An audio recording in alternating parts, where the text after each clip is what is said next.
gentlemen, my next guest tonight is an award-winning journalist whose new live series is called Chasing the Cure. Please welcome Ann Curry.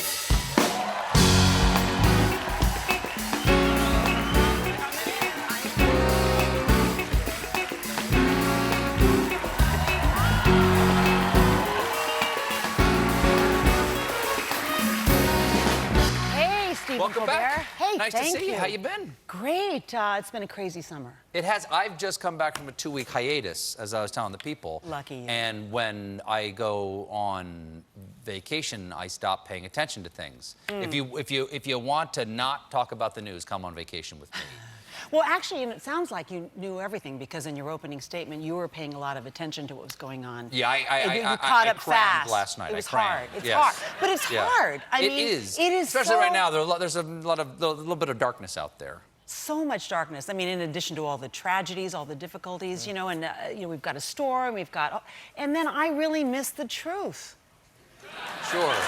Yeah, that is nice.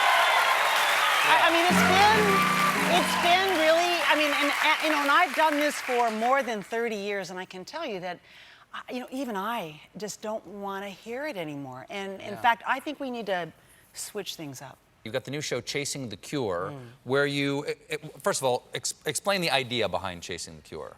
It's an effort to punch a hole in the things that silo us, right, from good medical care. This is a country with wonderful medical care that most people don't have access to, right? And sometimes people are siloed by geography, where they live, obviously by their medical insurance. But we think if you can take people who are really in need and have been suffering for a long period of time with undiagnosed, undisclosed illnesses, right? And you punch a hole in the thing that prevents them from meeting the right doctors, the best specialists, the researchers, and you can maybe give them an opportunity to feel well. Wouldn't it be an amazing thing to be able to do? Now, one would think, as a television series, that sounds really crazy, right? How do you do that? Yes, that's what I was going to ask you. How do you do that? How do you do that? It's, well, not easily. I mean, I have periodically thought I was just nuts to even take it on, but it's working. I mean, we actually had a story about, just last week, about a mother and a daughter who for 12 years have been searching for a diagnosis for their disease. They have similar symptoms, but not the same.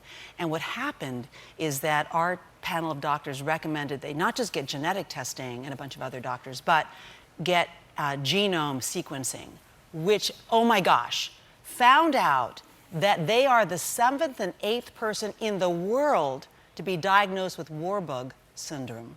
What is Warburg syndrome? So it's a crazy disease that causes their hands to gnarl up and makes them lose their ability to see. So now, 48 hours after that finding, the doctors who know something about this in Norway, Germany, Italy, and the United States are all on a phone call together to try to figure out how do we move this forward and find those people out there in the world who've never been diagnosed with this and who are suffering, not knowing what they have. Well, how do people get on your show? Because it seems like everyone should go on your show.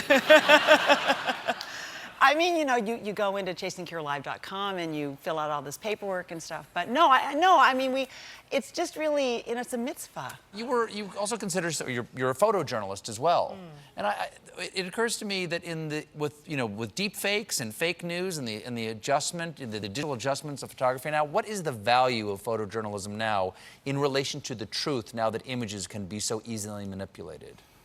I think it's the faith you have in the photographer to not do that. It's really about trust now, I think. Do you trust this person's photograph in this work? And I think photographs have enormous power, and they're really important.